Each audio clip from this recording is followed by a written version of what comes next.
네, 우리 청소년들이 참 사랑스럽으시죠? 네. 또 청소년부실에서 볼 때는 좀 말도 잘 안 듣고 그런데 또 여기서 보니까 저도 굉장히 사랑의 눈으로 보게 되는 것 같아요. 아마 애들은 닭살도 하겠지만 우리 청소년부 친구들과 함께 수련회를 이제 하고 있습니다. 제가 이제 주보를 이제 만드는 역할을 하고 있는데 부교역자들 중에서 금요기도에 이제 순서를 적잖아요. 그때 이제 청소년부와 함께하는 이제 금요기도회라고 적을까 말까 굉장히 고민을 했었어요. 물론 이제 제가 제 마음대로 하는 건 아니지만 왜냐하면 이제 청소년부랑 같이 한다고 하면은 또 이제 찬양이나 이런 것들이 좀 약간 청소년에게 맞춰지잖아요. 그러다 보면은 어르신들이나 익숙하지 않을 수가 있어서 많이 안 오시면 어떡하나 하는 걱정을 했습니다. 그리고 또 이제 이번 주에 날씨가 너무 추워가지고 또 추우면은 또 이제 어르신들은 또 오다가 넘어지시면 큰일 나니까 또 이제 건강 유의하셔야 되니까 오시기가 힘드시잖아요. 그래서 참 걱정이 많았는데 오늘 와서 이렇게 보니까 또 많은 분들이 참석해 주셔서 정말 감사합니다. 우리 하나님께서 예수님께서요 그 100마리 양 중에서 한 마리를 찾기 위해서 99마리 양을 버려두고 찾아가시잖아요. 저는 수련회를 할 때마다 그런 마음가짐이 있거든요. 여기 있는 아이들 중에 한 명이라도 하나님을 만날 수 있다면 그 나머지 모두가 다 배경으로 쓰인다 하더라도 하나님께서 기뻐하실 것이다. 그리고 그것에 참여하는 사람들 다 각자 하나님의 때에 하나님을 만날 텐데 그때 다 하나님께서 우리가 그렇게 있었던 그 사실을 기억하시고 우리를 만나 주실 것이다. 저는 그렇게 믿거든요. 여러분 여기에 그 하나님의 천국 잔치의 목격자로 또는 배경으로 또는 같이 있는 어떤 그런 환경으로 여러분들 오셨지만 그것을 통해서 우리 아이 중에 한 명이라도 오늘의 이 시간을 혹은 이번 수련회를 하나님을 만났던 기억으로 삼을 수 있다면 하나님께서 우리를 정말 기뻐하실 줄로 믿습니다. 오늘 그러한 마음으로 함께 기도하고 또 말씀도 함께 나눴으면 좋겠습니다. 자, 여러분 화면에 잠깐 사진 하나만 띄워주시겠어요? 여러분 이 화면에 보이는 것이 뭔지 다 아실까요? 민들레 홀씨죠. 민들레 씨앗이죠. 민들레 홀씨라고도 합니다. 이 민들레 홀씨를 요즘에는 좀 보기가 쉽지 않은 것 같아요. 근데 제가 어렸을 때만 하더라도 이게 봄철에 어느 기간이 되면은 이 민들레 홀씨가 하늘에 막 바람에 날려서 돌아다니는 것을 흔히 볼 수가 있었습니다. 아마 이제 그런 기억이 있으신 분들, 또 저랑 비슷한 나이 집사님이나 선생님들 중에 나는 그런 기억이 없는데 도대체 어디 사셨어요? 이런 얼굴로 계신 분들도 계신 것 같은데 아무튼 이제 제가 이제 그런 이제 민들레 씨앗이 이렇게 바람에 날리면 눈앞에 이렇게 오면은 이제 입으로 후 부는 놀이를 하고 그랬어요. 마치 이렇게 풍선 같은 거죠. 불어가지고 떨어뜨리지 않게 하는 것처럼 입으로 후 불어가지고 민들레 홀씨를 아이고 죄송합니다. 민들레 홀씨를 어떻게 안 떨어뜨릴까 뭐 이런 놀이를 하곤 했습니다. 이 민들레 홀씨가요 굉장히 약해 보입니다. 바람이 조금만 세게 불어도요 이리저리 흩어지고 막 그대로 바람에 밀려서 흘러다닙니다. 이 시편 1편에 보면은 악인들이 바람에 나는 겨와 같다고 하잖아요. 그러니까 쌀겨나 낙엽 같은 게 바람 불면 일로 갔다 절로 갔다 하는 것처럼 민들레 홀씨도 그렇게 그런 모습을 보입니다. 제가 그 민들레 홀씨를 보면서 이런 생각을 합니다. 참 내 믿음의 여정 같다는 생각을 하곤 합니다. 인생에서 믿음이 굳건하게 흔들리지 않으면 좋겠는데 제 신앙생활이나 믿음 생활을 돌아보면요 이것저것 흔들리는 경험이 굉장히 많았더라고요. 민들레 홀씨처럼 이 바람이 불면 절로 가고 저 바람이 불면 절로 가고 그런 것이 지금 목사까지 됐지만 저의 믿음의 여정이었던 것 같습니다. 저는요 모태신앙이었습니다. 그리고 저는 교회 바로 옆에 살았어요. 그래서 또 저희 동네에 학교가 하나 있는데 그 초등학교가 반이 2개밖에 없는 작은 학교였거든요. 그 학교의 거의 절반이 저희 교회에 다녔습니다. 그래서 저는요 교회 가는 게 너무너무 익숙했어요. 어렸을 때부터. 유치원도 교회에 있는 유치원을 다녔습니다. 예전에는 요즘엔 그런 게 없지만 예전에는요 어린이들도 오후 예배, 어린이부 오후 예배가 있고 어린이부 수요 예배가 있었어요. 거기를 가면 그 달란트를 엄청 높은 달란트를 줍니다. 수요 예배 가면요. 뭐 주일 예배 참석하면 1달란트. 그래서 이제 달란트 모아가지고 달란트 시장을 열면은 이제 거기 가서 이제 먹을 것도 사고 선물도 사고 이러는 건데 이 수요 예배랑 오후 예배 가면은 달란트를 큰 걸 줬어요. 저는 이제 집 옆이 이제 교회니까 항상 수요 예배도 가고 오후 예배도 갔습니다. 어차피 가도 막 무슨 예배 드리는 게 아니라 다 놀더라고요. 어차피 가면 학교 친구들 있으니까 가서 신나게 놀았습니다. 그래서 이제 달란트 시장이 열리면은 최대의 갑부가 되는 거죠. 마음껏 먹고 마음껏 사고. 그때까지의 제 신앙은요, 그냥 어른들이 하라고 하니까 하고 나쁜 짓 하면 안 되니까 기도할 때도 눈을 꼭 감고 손도 모으고 헌금도 엄마가 주는 대로 삥땅 치지 않고 차곡차곡 내는 그런 착한 어린이였습니다. 그리고 약간 좀 이렇게 재수 없는 말일 수도 있는데 제가 굉장히 똑똑했거든요. 그래가지고 진짜 똑똑했어요. 공부도 잘했어요. 그래가지고 항상 교회에서 뭘 했냐면은 그 노회에 성경고사, 성경암송 대회 이런 게 있었거든요. 그럼 이제 제가 똑똑하고 공부 잘하니까 너 대표로 나가라 이렇게 한 거예요. 그래가지고 항상 그 노회, 저는 서울 남노회였는데 거기 가가지고 맨날 상을 받았습니다. 나가면 일단 거의 금상, 컨디션 좀 안 좋고 공부 하나도 안 하고 막 가면 은상, 동상 이런 거 받았어요. 그래서 집에 막 금메달 막 이렇게 쫙 있고 은메달 쫙 있고 무슨 올림픽 선수처럼 메달이 많았습니다. 그래서 어떻게 되겠습니까? 자연스럽게 성경에 대한 지식이 많은 거예요. 또래에 비해서요. 여러분 그 이번에 그 부흥회 때 마지막 날 다니엘 설교 하셨잖아요. 사드락과 메삭과 아벳느고 그 다니엘의 세 친구의 히브리식 이름을 저는 초등학교 때도 알고 있었어요. 히브리 이름을. 사드락, 메삭, 아벳느고를 아는 것도 놀라운 일인데 걔네의 히브리 이름을 알고 있었다. 초등학생이. 여러분 얼마나 교회에서 제가 칭찬을 많이 들었겠습니까? 그래서 저는요 스스로 나는 믿음이 참 좋은 어린인가 봐 이렇게 생각하면서 지내왔던 것 같습니다. 그런데요 그때 집 옆에 살다가 어느 날 집이 이사를 갔어요. 집에서 멀어졌어요. 그때부터는 교회 생활에서 점점 멀어지게 됐습니다. 그리고 학교도 전학 갔잖아요. 그러니까 이제 친구들이 교회 가면은 옛날 친구가 있고 학교에 가면 지금의 친구들이 있는데 얘네들이랑 점점 멀어지는 거예요. 교회 친구들이랑. 뭐니까. 여러분 그런 거 아시죠? 옛날에 친했거나 아니면 옛날부터 알았던 애들이 어색해지면 더 어색해요. 차라리 아예 모르는 애들은 친하게 지내는데 우리 청소년 친구들도 그럴 거예요. 옛날부터 어린이부 때부터 봤는데 어린이부 때부터 안 친한 애는 청소년부와도 안 친해. 다른 애들이랑 다 친도 걔네들은 안 친하더라고요. 저도 그런 거죠. 그리고 중학교 갔더니 예배 시간에 갑자기 막 통성 기도도 하고 막 찬양도 하고 그러는 거예요. 약간 저는 무서웠어요. 약간 여긴 뭐지? 이 세상은 내가 알던 세상이 아닌데. 쫄아가지고. 그래서 점점 교회 생활에서 멀어지곤 했습니다.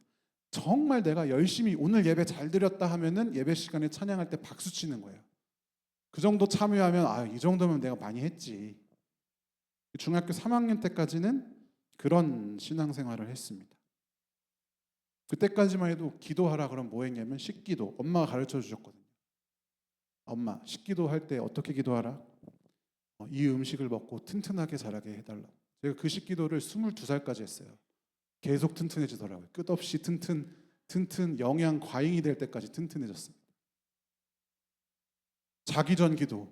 오늘 밤에 무서운 꿈 꾸지 않게 해주세요. 그 한마디밖에 안 해요. 그거를 이제 계속 초등학교 1학년 때부터 중학교 3학년 때까지 하는 거예요. 그러다가 이제 계기가 하나 생겼는데 중학교 3학년 때 제 유치원 동창이 중등부 회장이 된 거예요.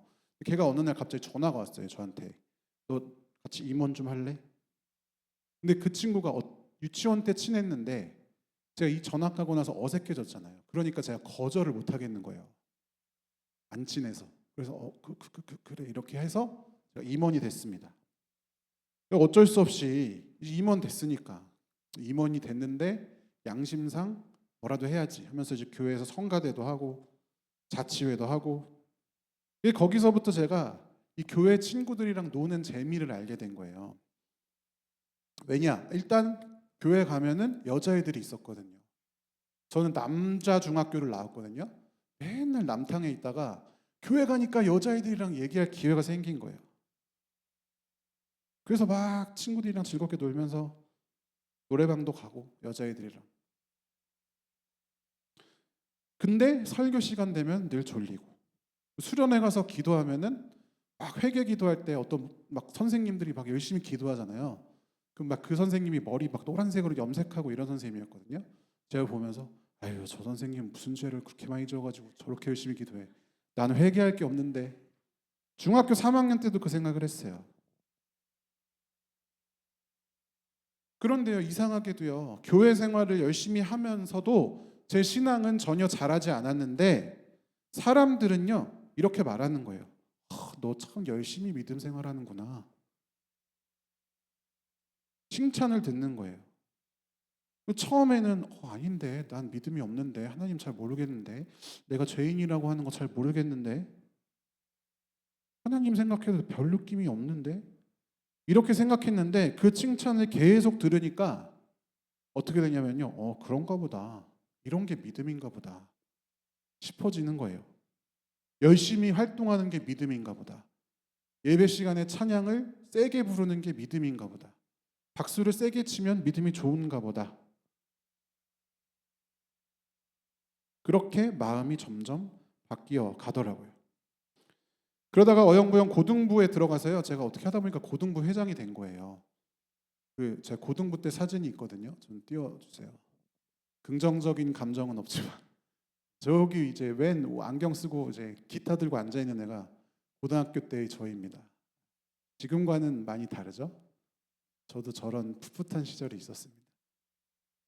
이제 저 오른쪽에 트리 앞에서 찍은 게 저고, 그 앞에 이제 앉아 있는 친구가 제 친구인데 굉장히 그 중고등학교 때 엄청 놀던 애예요.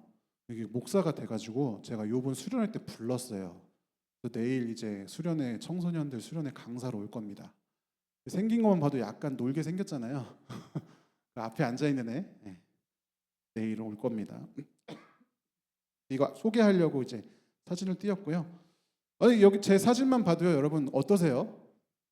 약간 좀 착해 보이고 순해 보이고 약간 신앙 좋은 교회 오빠 같지 않으세요? 나만 그런가? 네, 다들 모두의 머리 위에 물음표가 떠 있습니다. 저는 그랬어요. 이 신앙 좋은 교회 오빠가 저라고 스스로 생각했어요. 그래서 제가 제 실제 믿음과는 상관없이 자꾸만 애들한테 뭘 가르치려고 하고 그런 활동을 하기 시작했어요. 제 믿음의 실제와 제 교회에서의 모습이 점점 괴리가 되어가기 시작했습니다. 성경도 많이 알고요. 왜냐하면 주변 친구들 아무리 찾아봐도 성경을 나만큼 아는 애가 없어요. 저만큼 기도하는 애가 없어요. 나는 그 기도하다가 성경 찬양하다가 눈물도 조금 나고,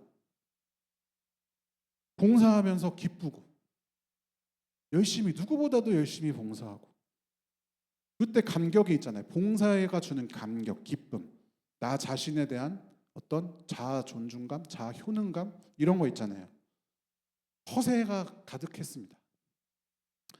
그때 제가 열심히 안 하는 교회 후배들 모아놓고요, 했던 말 중에서 지금도 제가 자다가 이불 킥하는 그런 말이 있는데, 제가 애들 모아놓고 여름 수련회 때 애들 모아놓고 밤에 이렇게 얘기했어요. 야, 나는 말이야, 너네는 도대체 뭐 하는 거야? 난 솔직히 말해서 교회 일하느라고 내 수명이 짧아졌어. 고등학생이 무슨 수명이 짧아져, 해봤자 얼마나 한다고. 근데 제가 그런 거예요. 허세가 가득한 말이죠. 근데 재밌는 게, 이게 허세가 가득한 남자 청년 청소년이 제가 가는 교회마다 있어요. 한두 명씩. 어딜 가나. 혹시나 찔리는 사람이 있다면 제가 경고하겠습니다. 이불킥 하다가 다리에 쥐가 나요. 그래서 다리 붙들고 엄마 불러요. 엄마 지났어. 그러기 전에 여러분, 허세를 그만두고 하나님 앞에 온전히 서시기 바랍니다. 아무튼요, 저는 그게 신앙인 줄 알았습니다. 확인도 했다고 생각했습니다. 감정적인 어떤 터치도 있었고요, 성경에 대한 지식도 많았어요. 봉사도 누구보다 열심히 했습니다. 그런데요, 그게 신앙이 아니더라는 것을 제가 알게 되었습니다. 제가 대학에 가니까요, 교회보다 더 재밌는 게 많더라고요. 웃긴 게, 제가 교회 생활에 여자애들이 있어서 재미를 붙였다고 했잖아요. 대학에 들어가서도 똑같았어요. 제가 동아리 남성합창단에 들어갔거든요. 제가 남중 남고를 나왔기 때문에 남자들이랑 있는 게 편해가지고 남성합창단에 들어갔는데, 그 남성 합창단 들어가니까 제가 들어간 학교 바로 옆에 여대가 있었는데 그 여대 합창단이랑 같이 조인트를 해서 토요일마다 연습을 한다는 거예요. 오, 재밌겠다. 왜? 교회의 여자들 이제 여자들 다 익숙하잖아요. 이 가장 매력적인 여성, 새로운 여성을 찾아서 얼마나 재밌겠습니까? 주중에는 남자들이랑 동아리방에 앉아가지고 계속 게임하고 주말에는 여자들이랑 노래 부르고 나서 당구도 치고 술도 마시고 놀러 다녔습니다. 제가 교회 봉사를 원래 열심히 했기 때문에 그 교회에서 교사도 하고 찬양팀도 하고 막 그랬었단 말이에요. 그런데 제가 그렇게 사회에서 이제 대학 가가지고 술 먹고 놀고 이제 하다 보니까 점점 봉사가 소홀해졌습니다. 토요일에 찬양팀 연습이 있는데 제가 한참 후배일 거 아니에요. 그럼 제가 지각하고 주일 아침에 교사해야 되는데 지각하고 빠지고 그러다 보니까 어떻게 돼요? 교회에서 저를 점점 걱정하는 눈빛으로 보는 거예요. 쟤 어떡하려고 저러나? 쟤 왜 저러나? 왜 저렇게 변했을까? 저를 보는 시선이 차가워지기 시작합니다. 그러니까 교회 가기가 싫어지는 거예요. 그전에는요, 누가 누굴 만나도 인정받고 기쁘고 칭찬받고 자아에 실컷 도취돼가지고 막 여기는 내 세상 이러면서 다녔는데 이제는 아까 봤던 그 제가 그 친구 노는 친구랑 저랑 똑같이 보는 거예요. 사람들이 어쩌려고 저러는지 어쩌려고 저러는지 가기도 싫은데 기껏해서 가도 눈치가 보이는 거예요. 교회 가는 재미가 없어지. 그러다가 어느 날 토요일에 밤에 친구들이랑 술을 아주 치탁 먹고 취해가지고 숙취에 찌들어서 청년부의 예배를 가려고 씻고 있는데 친구한테 연락이 왔어요. 야, 뭐하냐? 놀다가 술이나 먹자. 그날 태어나서 처음으로 교회에 빠졌습니다. 그리고요, 그 뒤로 1년 동안 교회를 안 갔어요. 그날부터 1년 동안 교회 친구들이랑 교회 선배 후배 연락 아예 끊었어요. 막 전화 와도 씹고 문자 와도 씹고. 근데 여러분 제가 확인한 게 하나 있습니다. 교회를 어렸을 때부터 다니다가 처음 안 가보니까 마음이 어떻더냐. 너무 좋은 거예요. 교회 안 가니까. 너무 좋아요. 교회 빠졌는데 아무 일도 안 일어나. 하나님이 나를 벌 주지 않아요. 오히려 시간이 많아. 토요일에도 놀고 일요일에도 놀고 일주일에 5일은 공부하고 2일은 놀아도 되네. 그전에는 토요일 오전만 노는 시간이었는데 너무 좋더라고요. 어렸을 때는 교회에 있는 게 너무 익숙했고 청소년 때는 교회는 친구들과 만나서 신나게 드럼 치고 기타 치면서 노는 장소였고 학교에서는 공부 잘하는 모범생인 제가 PC방, 노래방, 순대촌 쏘다니면서 돌아다닐 친구들 만나는 곳이 교회였고요. 봉사하면서 칭찬받고 자아실현을 하는 곳이 교회였습니다. 그런데 그것들이 하나하나 사라지거나 대체가 되니까 교회에 갈 이유가 사라져버린 거예요. 가족 때문에, 친구 때문에, 인정욕구 때문에, 재미 때문에 아니면 하나님이 나를 벌 줄까 하는 불안 때문에 교회 생활을 열심히 했어요. 그래서 스스로 신앙이 좋다고 자부했지만 저는 교회 생활을 열심히 한 거지 하나님을 제대로 믿은 게 아니었던 거죠. 처음에는 나는 하나님에 대해 믿는지 안 믿는지 모르겠어. 정확히 모르겠어. 이것에 대한 대답을 분명히 내지 않고 교회 생활만 하다 보니까 다른 것들을 답이라고 생각하면서 그것들로 확인했다고 생각하면서 살다 보니까 진짜 하나님을 잊어버린 것입니다. 여러분은 어떠십니까? 혹시 이런 질문 하시지 않을지 모르겠어요. 저는 하나님 믿어요. 하나님 내 삶 지켜주시고 돌보시잖아요. 내 인생에 개입하시잖아요. 근데요, 저도 그렇게 믿었어요. 중학교, 고등학교 생활을 지나면서 처음에는 의무 때문에 기도했지만 어느 시점부터는 간절히 기도했어요. 내가 회장이잖아요. 고등부가 잘 돼야 되잖아요. 저 친구들이 은혜를 받아야 되잖아요. 그 과정에서 감정적인 터치도 있고 눈물도 흘리고 찬양하다가 운 적도 있습니다. 교회 생활을 이렇게 열심히 하는데 엄마 아빠가 얼마나 걱정하겠어요. 교회만 가서 사는데. 그러니까 좋은 학교를 가야 되지 않겠어요? 좋은 학교 가게 해달라고 기도 열심히 했어요. 그리고 응답도 받았어요. 제가 고3이 됐는데 왠지 모르게 또 허세병이 발동을 해가지고 주변 사람들한테 나는 어디 대학교 갈 것 같아. 제 성적 한참 안 되는데. 근데 수능 시험을 잘 보게 됐거든요. 그래서 그 학교에 들어갔어요. 그 스스로 간증을 하고 다녔어요. 하나님이 내가 그렇게 열심히 신앙생활을 하니까 하나님이 좋은 대학교 붙여주시더라. 하나님의 살아계심의 증거라고 스스로 자부했습니다. 그런데 제가 교회를 떠난 그 1년의 시간이 그 모든 것을 부정하더라는 겁니다. 너무 쉽게 떠났고 너무 쉽게 하나님을 잊어버렸던 거죠. 그리고 돌아오는 것도 너무 쉬웠어요. 제가 1년을 떠나 있다가 교회로 돌아온 것은 훈련소에서 초코파이 먹으려고. 교회랑 절이랑 뭐 천주교 이렇게 골라서 가잖아요. 다른 데는 그래도 안 가봐서 왠지 가기가 그렇더라고요. 교회를 갔어요. 초코파이 먹으러. 근데 교회에 가서 딱 앉아 있는데 돌아온 탕자의 느낌이 나더라고요. 제가 아버지가 나를 기다렸구나. 그리고 나서 교회에 다시 다니기 시작했는데 이제 그렇게 되니까 제 이전의 신앙생활에 대해서 제가 의문을 갖게 됐어요.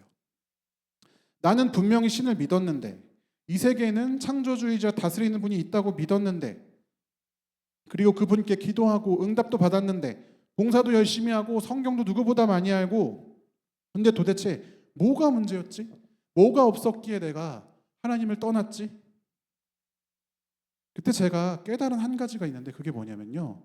제가 만약에 기독교 집안에서 태어나서 엄마가 교회를 다니는 교회 옆에 살지 않고요. 만약에 불교 집안에서 태어나서 절 옆에 살았다고 가정을 했을 때 내 아이의 신앙의 과정이 그거나 교회에서 사나 절 옆에 사나 똑같다는 거는 뭔가 이상하다고 생각한 거예요. 무슨 말이냐면요. 내가 불교 집안에서 태어나서 절 옆에 살아서 어렸을 때부터 절이 익숙해서 절에 다녔어요.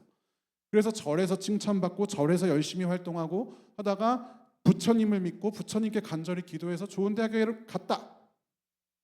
똑같잖아요. 지금까지. 제 교회 다니는 거랑 절 다니는 거랑 아무런 차이가 없잖아요.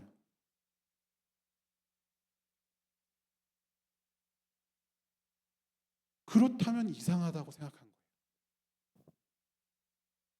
그냥 절대자, 어떤 신, 나를 도와줄 어떤 존재가 필요해서 교회를 다니는 거면요. 교회를 다니는 게 제일 손해보는 것 같은 거예요. 제가 생각했을 때. 왜? 교회 가면 일단 돈을 내야 되잖아요. 돈을. 시간도 내야 되잖아요. 근데 제 친구 불교 믿는 애 보니까 집에다가 불상 해놓고 믿더라고요. 얼마나 편해요. 교회 안 가도 되고 잠옷 입고 앉아가지고 불상 섬기면 되잖아요. 다른 신으로 바꿔도 대체가 되는 그런 분이 하나님이라면 굳이 내가 하나님을 믿을 필요가 있을까? 굳이 내가 교회를 갈 필요가 있을까라는 생각이 들었어요.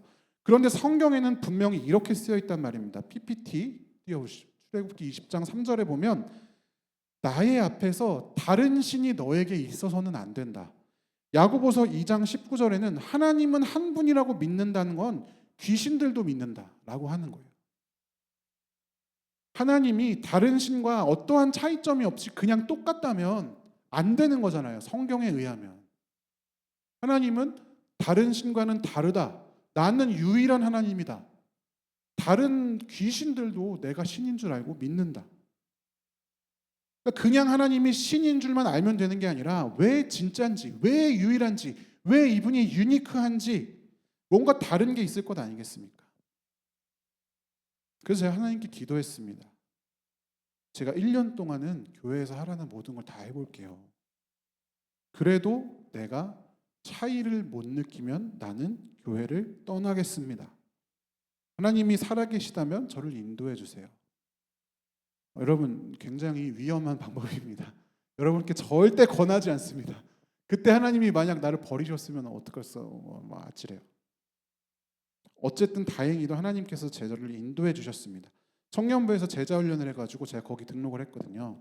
그 과정 가운데에서 하나님이 왜 하나님인지, 왜 예수님이 나의 구원자인지, 그게 나와 무슨 관련이 있는지를 제가 믿게 됐어요. 그때 기억이 생생해요. 말씀을 배웠는데 마음이 막 설레고 둥둥 뛰고 막 사랑에 빠진 것 같은 그런 느낌을 받았거든요. 제자 훈련하고 오면 막 마음이 너무 기쁜 거예요. 구원의 감격이 있는 거죠. 이게 하나님과 다른 신들의 차이점이었죠. 나를 끝까지 쫓아오시는구나 하나님이. 하나님의 사냥개라는 말 아시나요? 사냥개처럼 나를 끝까지 쫓아오셔서 나를 구원하신다. 그것이 그분의 은혜구나. 막 깨닫고요. 너무 기쁜 거예요. 근데 그때 그날 정말 하나님께서 나를 구원하신다 라는 그 감격을 품고 집에 돌아오는데 엄마한테서 전화가 왔습니다. 딱 받았는데 오늘 집에 오지 말라고 하시는 거예요. 집에 오지 마라. 친구네 가서 자라. 뭔가 이상하잖아요. 그래서 몰래 집 앞에 갔어요. 근데 집 안에서 막 소리 지르는 소리가 나는 거예요. 자세히 들어보니까 아버지가 빚을 지신 것 같아요. 그래서 그 빚을 이제 못 갚아서 빚쟁이가 찾아온 거예요, 집에. 그러니까 이제 엄마가 그거 볼까봐 집에 오지 마라. 아버지의 지인인 것 같았는데 그 부인이 막 아버지한테 욕하고 어머니한테 욕하고 막 그런 상황이었어요.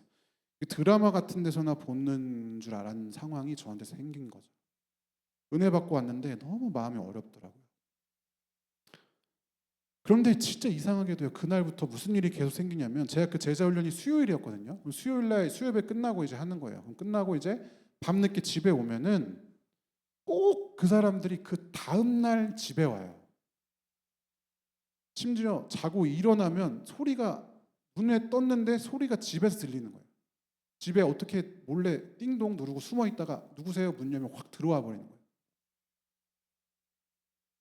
막 엄마한테 욕을 퍼붓고 소리를 지르고 있는 거죠. 그러니까 제가 미치겠는 거예요. 왜 하나님 나를 안 지켜주지? 내가 그렇게까지 얘기하고 내가 힘들게 하나님 만났는데 왜 나를 안 도와주지? 어느 날 아침에 사단이 났습니다. 그날도 자고 일어났는데 또 막 욕을 하고 있어요. 그날은 그 사람이 좀 심한 거예요. 아빠가 이제 이미 출근하고 아빠는 없고 엄마도 출근해야 되니까 가야 되는데 씻어야 되면서 화장실을 가려고 하는데 그분이 엄마를 붙잡은 거예요. 그러니까 저희 엄마가 뿌리쳤어요. 그러니까 그 영화나 드라마에 나오는 것처럼 뒷목을 잡더니 쓰러지는 거예요. 아 죽네 사람 죽네 하면서 막 연기를 하는 거예요. 그래서 제가 어쩔 수 없이 119를 불렀는데 119 대원이 와가지고 이거는 경찰서에 가야 된다 이렇게 한 거예요. 제가 그때 제 군 공익근무요원이었거든요. 20대 중반 초반 되는 등치 큰 남자가 119 대원들 앞에서 엉엉 울었습니다.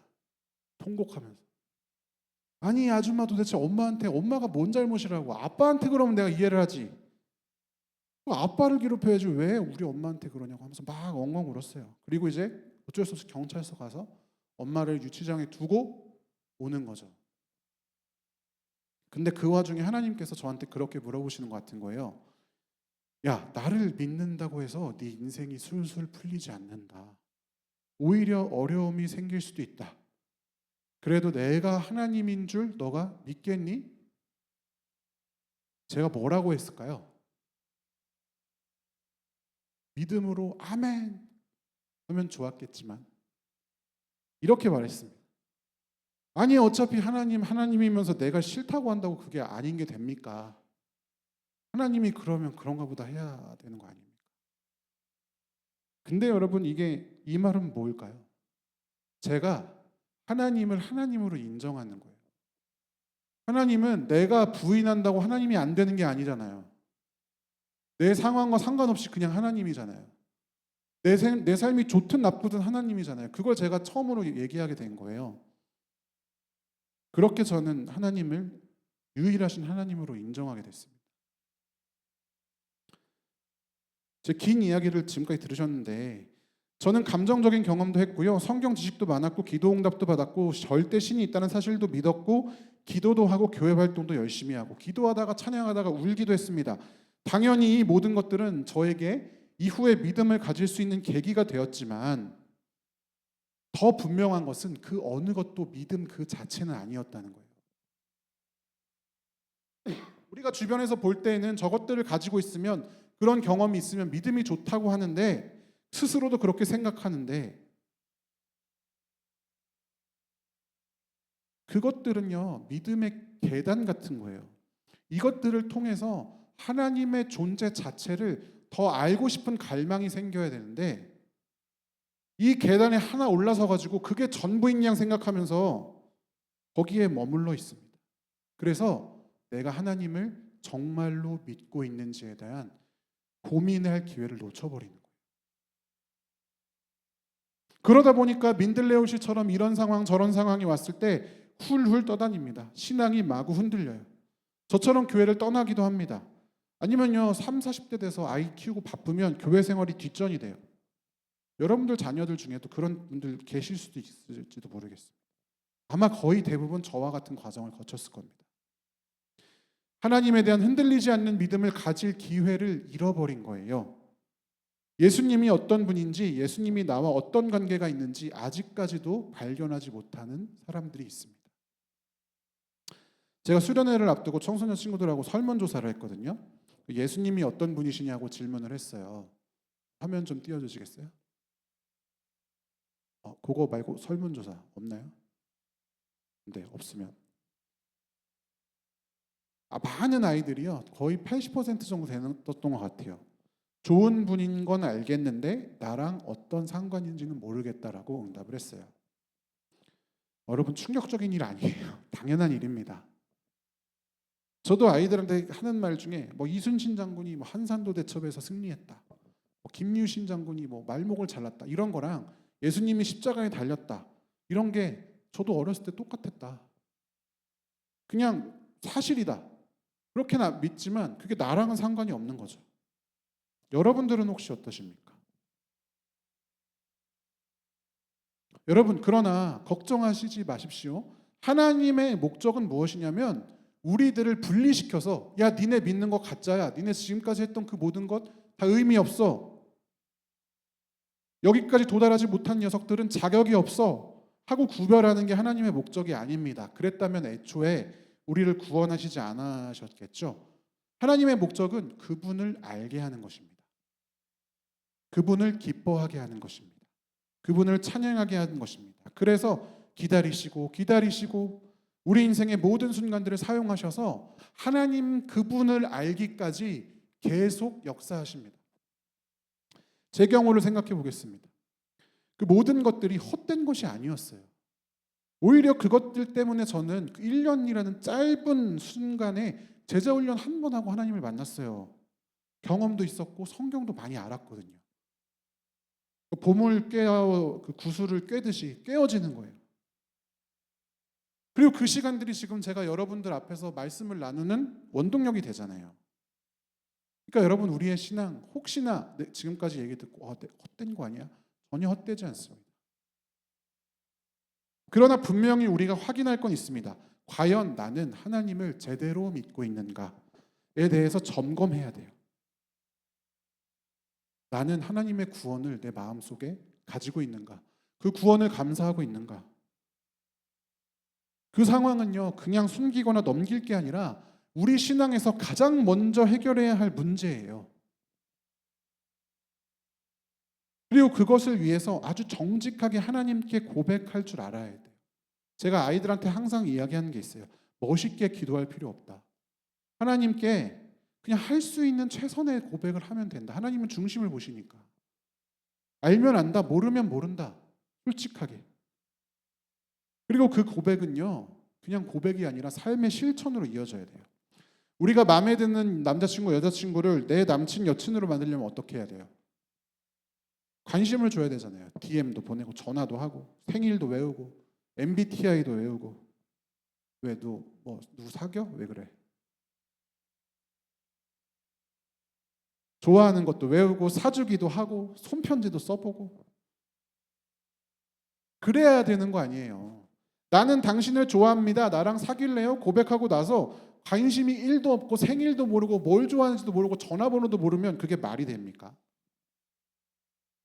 그러니까 우리가 하나님께 하나님, 내가 하나님 모르는데요, 하나님 알고 싶어요 라고 고백을 했으면 우리는 하나님을 알기 위한 노력들을 해야 돼요.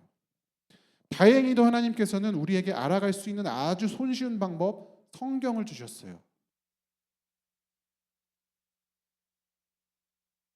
그러니까 여러분, 우리 청소년들 말씀을 알아야 돼요. 지겹고 힘들어도 설교 말씀 너무 길어. 그래도 뭔가 하나라도 받아 적어보려고 애써야 돼요. 성경 읽어보고 모르는 거 있으면 질문도 하고 그래야 돼요. 그냥 넘기면 안 돼요.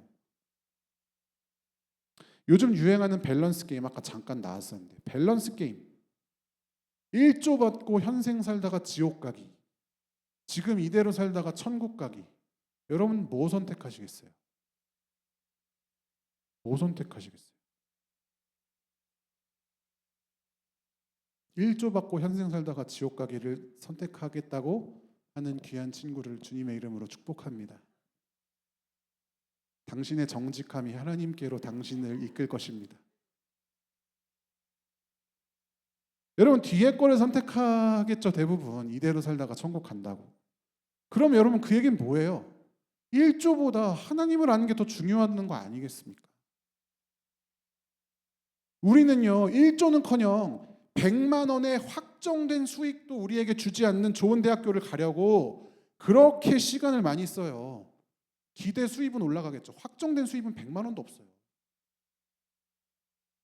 그렇게 시간을 많이 씁니다. 근데 여러분 시간을 올인하라는 것도 아니고 하나님에 대해서 청소년 시기에 알 것들 하는 그 일부의 시간도 쓰지 않는다면 이상한 거 아니겠어요? 우리의 인생의 시간에 아주 작은 일부를 하나님을 아는데 쓰지 않는다면 그건 너무 이상한 것 아니겠습니까? 아주 다행인 건요. 오늘 성경 본문을 한번 같이 읽어보겠습니다. 새한글 성경으로 야고보서 1장 21절을 다시 한번 읽어보겠습니다. 따라서 온갖 더러움과 넘치는 악을 온유함으로 떨쳐내 버리고 여러분 안에 심긴 말씀을 받아들이십시오. 그 말씀은 여러분의 생명을 구원할 수 있습니다. 수련회라서 설교가 긴 거야, 얘들아. 양해해 주세요. 여러분 안에 말씀이 심겨져 있다고 야고보 사도가 말합니다. 예수님께서 십자가에 달려 돌아가신 그 순간 그 십자가에 흘리신 피가 우리 인생에 똑같이 뿌려졌어요. 그 피는 말씀의 씨앗이 되어서 우리 모두의 안에 이미 심겨져 있습니다. 말씀으로 이 땅에 오신 예수 그리스도께서 자기 백성을 구원하셨고 그렇게 새로운 생명으로 태어난 그분의 백성에게는 그들의 심령에 능히 우리를 구원하게 할 생명의 말씀이 심겨져 있습니다. 베드로 사도도요 이렇게 말합니다. 베드로전서 1장 23절부터 24절까지 구절을 살펴보면요, 여러분이 다시 태어난 것은 썩는 씨가 아니라 썩지 않는 씨로부터 된 일이다. 모든 생명체는 풀과 같아서 풀은 마르고 꽃은 떨어지지만 주님의 말씀은 영원히 남아있다. 이것이 여러분한테 좋은 소식, 복음으로 전해진 말씀이다. 예레미야 선지자 구약에서도 이렇게 얘기합니다. 내가 나의 가르침을 그들 가운데 두고 그들의 마음에 적어두겠다. 여러분 우리 안에는요 살아있는 하나님의 말씀이 이미 새겨져 있습니다. 우리가 아직 발견하지 못하고 있을지도 모르겠습니다. 누군가는 이미 발견하여서 좋은 밭에 심어서 물을 잘 주어서 자라는 과정 가운데 있을지도 모르겠습니다. 누군가는 아직 이 말씀의 씨앗을 찾아 헤매고 있는지도 모르겠어요. 중요한 것은요, 결국엔 우리의 안에는 풀의 꽃과 같이 사라질 세상의 부귀영화가 아니라 모든 것들이 사라져도 영원히 살아있을 하나님의 말씀의 씨앗이 이미 새겨져 있다는 거예요. 영원한 생명이 그 안에 움트고 있기 때문에, 그래서 그 영원한 생명을 우리가 얻게 되는 거예요. 그래서 우리가 하나님 나라 가게 되는 거예요. 말씀이 영원하니까 그걸 발견하셔야 돼요. 그게 우리 인생에서 제일 중요해요. 제가 중학교 때부터 청년부 때까지 그 긴 시간을 통해 발견한 게 그거였어요. 내 안에 이미 심겨져 있었구나. 그거 찾은 거예요. 우리 청소년 친구들도 여러분의 인생 가운데 이것이 가장 중요하다는 사실을 기억했으면 좋겠어요. 그리고 그것을 위해서 기도해야 돼요. 말씀도 읽어야 되고요. 사랑하는 성도 여러분, 우리는 민들레 홀씨 같은 사람들입니다. 민들레 홀씨가 그렇게 바람 따라 흔들리면 흘러다니잖아요. 그러다가 땅에 떨어져서 심어지면 어떻게 됩니까? 민들레 꽃 보시면 아시잖아요. 뿌리가 잎이 땅에 쫙 붙잖아요. 꽃도 땅에 붙어 있잖아요. 바람 아무리 불어도 그 민들레 안 날아갑니다. 우리도요, 아직은 흔들리는 믿음이지만 결국에 잘 발견하고 온유한 마음으로 받아서 결국에 하나님의 생명을 알게 되면 우리의 믿음이 흔들리지 않는 믿음으로 변화될 줄 믿습니다. 세상의 유혹, 정욕에 흔들려 땅에 내려 뿌리내리지 못하고 전 세계를 떠다니는 먼지가 아니라 어떻게든 돌틈 사이에서도 그 심겨져 있는 생명력을 꽃 피우고야 마는 민들레 홀씨 같은 존재가 바로 우리들임을 여러분 믿으시길 바랍니다. 하나님께서 시작하셨어요. 이미 심어두셨어요. 그리고 마침내 그것을 뿌리내리게 하실 것입니다. 그러니까 걱정하지 말고 하나님을 찾으십시오. 하나님의 말씀이 마음에 들려올 때마다 순종하기 위해 애쓰십시오. 의문이 들거나 힘들거나 그럴 수가 없겠다면 그 마음을 붙들고 기도하십시오. 하나님, 나 이거 하나님 이런 말씀하셨는데 모르겠어요. 순종 못하겠어요. 붙들고 기도하십시오. 하나님과 씨름하십시오. 그래야 우리가 지든지 하나님이 지든지 할 거 아니에요. 씨름도 안 하고 그냥 다음 넘어가는 게 우리의 믿음 생활이면 안 되지 않겠습니까? 사랑하는 성도 여러분, 땅에 내려 뿌리 맺고 자라는 모든 성도들 되시기를 주님의 이름으로 축원합니다. 그래서 예쁜 샛노란 민들레 꽃처럼 생명을 피우는 귀한 성도 여러분, 또 우리 귀한 청소년 친구들 다 되시기를 주님의 이름으로 간절히 축원합니다. 함께 기도하겠습니다.